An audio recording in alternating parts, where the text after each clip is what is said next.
Imagine signing the most important legal contract of your life, only you haven't read any of the terms. By 30, most of us already have. We call it marriage. Now, some people will put more thought into the ingredients of their granola bar than the terms of marriage. Think of a marriage real quick.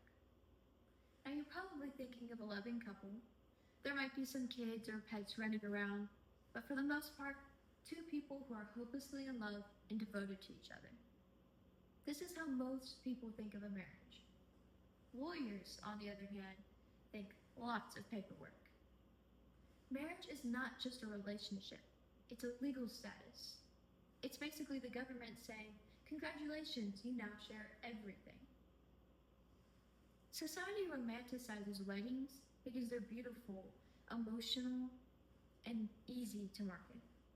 Champagne, dresses, flowers. The legal framework behind marriage, on the other hand, is the opposite. Property rules, debt, taxes, contracts, all written in the same depressing font. So we celebrate the 6-hour party and we quietly ignore the legal implications that we created. Because nothing kills the mood faster than words like equitable distribution. So the fantasy gets the spotlight and the fine print gets buried under the wedding cake. Many marriages include a name change of some sort. Now, this isn't just a small difference. You're creating a new identity. The government recognizes you as a new person, which can sometimes cause trouble filing paperwork and, in some cases, career complications. Now, this can come in handy, like escaping an unfortunate last name, but most of the time, it's just tedious. Speaking of paperwork, taxes. Married couples can benefit from their filing status, while filing jointly can make couples eligible for tax credits and deductions otherwise not available. But you aren't two separate people anymore. On paper, you're one entity. Think of it like two businesses merging together. Mr. and Mrs. LLC. You're a team now, so for the better or for the worse. But this isn't that bad. It's pretty tolerable until Mr. accumulates quite a bit of debt. Now, since you're one entity on paper, any debt formed under the marriage becomes both parties' responsibilities. Even if you get divorced, you still have to pay for your spouses if they don't pay themselves. Here's the part no one talks about. Marriage has always been a business deal. For the most of human history, marriage was never about love. It was always about families wanting land, livestock, or alliances. Romance was just a cute little bonus. The marriage itself was the real corporate merger. Love wasn't the point. Contracts were. Two families sat down, negotiated assets, exchanged properties, and sealed the deal. The funny thing is, that business deal didn't just disappear. Marriage is still a legal financial merger. We just started wrapping it in lace, cake, and flowers just to not think about it. But maybe we should think about it. Because 60% of couples married under 25 end divorce.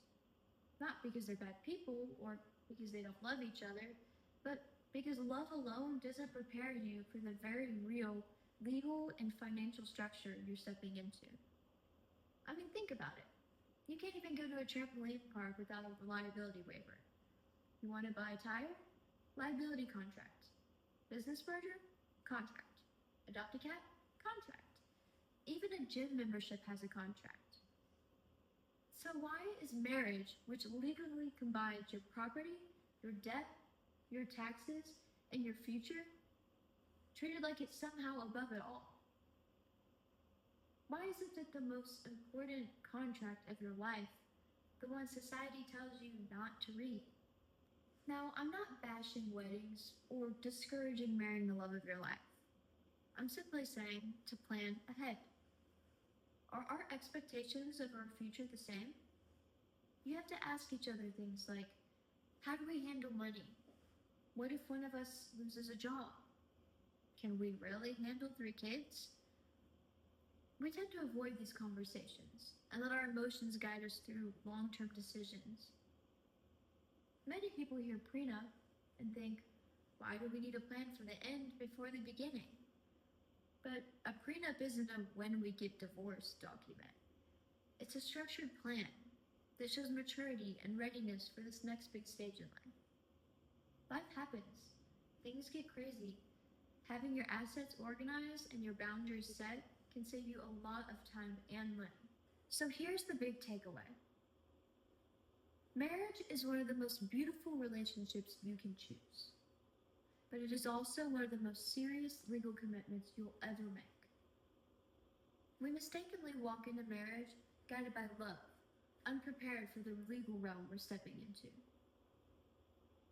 Marriage works best when two people walk into it, not just with love in their hearts, but with clarity in their minds. Because love is powerful, but clarity is what keeps you from arguing over student loans at 2 a.m. So if you remember anything from this talk, remember this.